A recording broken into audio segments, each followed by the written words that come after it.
तो हेलो बच्चों, आप लोगों को स्वागत है दिनेश क्लासेस 2.0। मतलब आपका अपना यूट्यूब चैनल है दिनेश क्लासेस 2.0। इसमें आप लोग का स्वागत है, मतलब मोस्टली वेलकम है आप लोग का दिनेश क्लासेस 2.0 में। मतलब आप लोग मेरे यूट्यूब चैनल पे जुड़े हैं और अच्छे से जुड़े रहिएगा।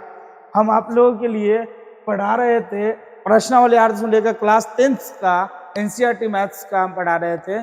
क्वेश्चन नंबर 1, 2, 3, 4, 5, 6, 7, 8 क्वेश्चन हमने करवा दिया। आज कराने जा रहे हैं क्वेश्चन नंबर 9। तो चलिए देखिए, आप लोग बने रहिएगा मेरे यूट्यूब पर और बढ़ते आइएगा और मेरे वीडियो को देखते रहिएगा पूरी तरह से। देखिए, मेरे यूट्यूब पर चैनल पर आने के बाद आप लोग को ऐसा लगेगा कि मैथ्स हलवा है, कुछ नहीं है। जैसे चाहे हम लोग वैसे बना सकते हैं, कुछ नहीं है। मैथ्स से बच्चे डरते हैं, बच्चियां डरती है, लेकिन डरने की कोई आवश्यकता नहीं है। मैथ्स ऐसा पढ़िए कि लगे कि हाँ कुछ पढ़े है, मतलब समझ में आ जाए। तो चलिए हम लोग शुरू करते हैं। तो क्वेश्चन कर रहा है कि त्रिभुज एबीसी में जिसका कोण बी समकोण है, यदि tan a बराबर 1/√3 तो निम्नलिखित के मान ज्ञात कीजिए। पहला दिया है sin a into cos c plus cos a into sine c. दूसरा दिया है cos a into cos c minus sine a into sine c. तो पहले हम क्या करेंगे, राइट एंगल ट्रायंगल का क्या करेंगे, निर्माण करेंगे।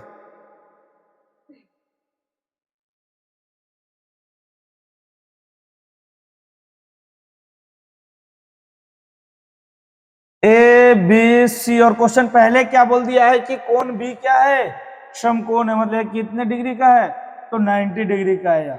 तो क्वेश्चन क्या का है, tan ए मतलब कोण ए, इसको हम मानेंगे मतलब हमारा एक कर्ण हो गया, ये हमारा लंब हो गया, हमारा क्या हो गया, आधार हो गया। तो चलिए लेट्स स्टार्ट नाउ। दिया गया है tan a बराबर 1/√3। अभी तक हम अपने मर्जी से कुछ नहीं लिखे, बस क्वेश्चंस दिया हुआ है, क्वेश्चंस को हम यहाँ पर लिखे हैं। तो tan a बराबर होता क्या है, तो tan a बराबर होता है लंब बटा आधार। लंब बटा क्या होता है, आधार। मतलब हमारा इसमें लंब क्या है, तो कोण के सामने वाला भुजा लंब होता है, मतलब 1 हमारा लंब हो गया, और लंब बटा आधार मतलब यह हमारा कितना हो गया, √3 हो गया। यह बात तो आप लोग समझते हैं बहुत अच्छे तरह से। अब चलिए, तो हम लिखेंगे अब त्रिभुज ए बी। त्रिभुज हम बना देते तो समझिए कि हम लिखे हुए हैं त्रिभुज ए बी सी में क्या दिया हुआ है, ए बी बराबर 1 और बी सी बराबर √3 और ए सी बराबर वाट, मतलब कुछ नहीं। तो ए सी बराबर, ए सी क्या हमारा कर्ण है, कर्ण स्क्वायर फॉर्मूला क्या होता है, रूट अंडर लंबे स्क्वायर प्लस आधार स्क्वायर, मतलब 1 का स्क्वायर प्लस √3 का होल स्क्वायर बराबर रूट अंडर 1 का स्क्वायर करेंगे 1 प्लस √3 का स्क्वायर करेंगे 3 बराबर आएगा हमारा 4 इक्वल टू कितना आएगा हमारा 2। मतलब ए सी फाइनली हमें कितना प्राप्त हो गया, 2।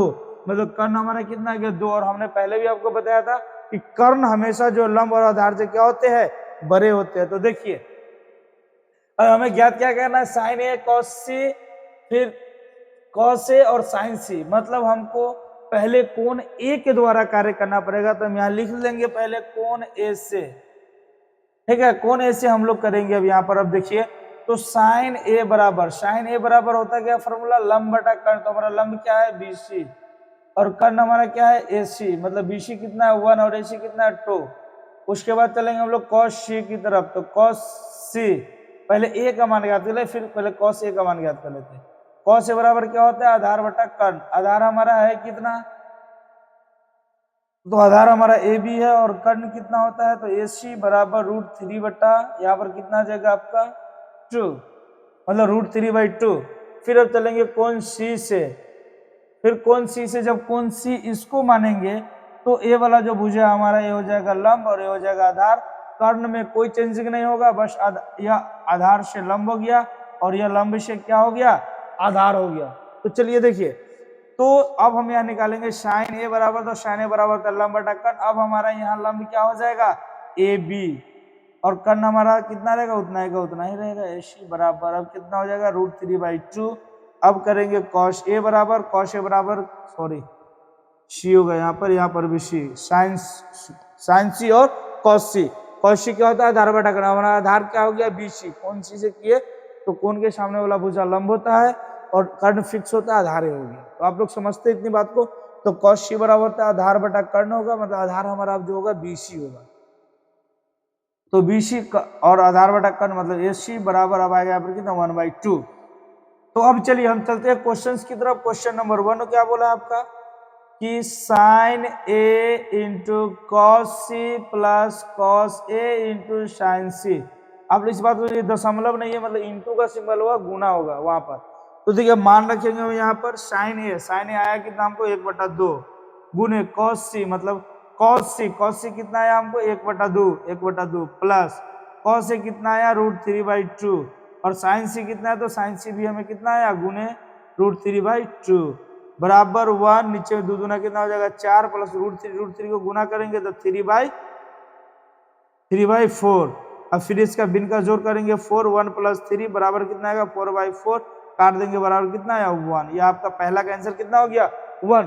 मुझे उम्मीद है कि आप लोग को अच्छे से समझ में आया होगा। अब चलते हैं प्रश्न नंबर 2 की तरफ। तो प्रश्न नंबर 2 क्या कहा है, cos A इंटू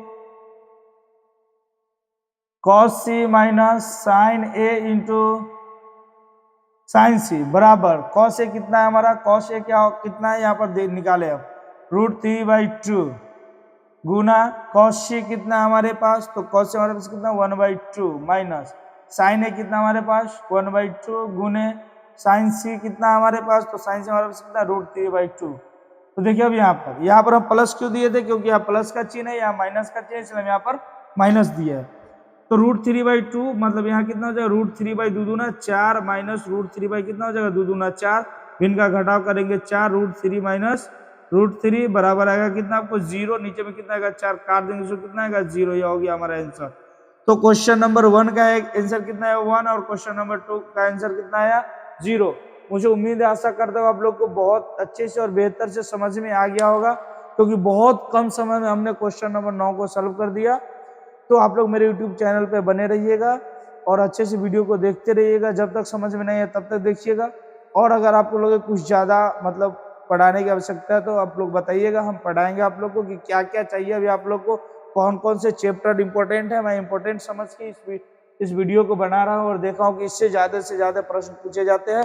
तो फिर मिलते हैं आपसे नेक्स्ट वीडियो में। अभी के लिए जय हिंद।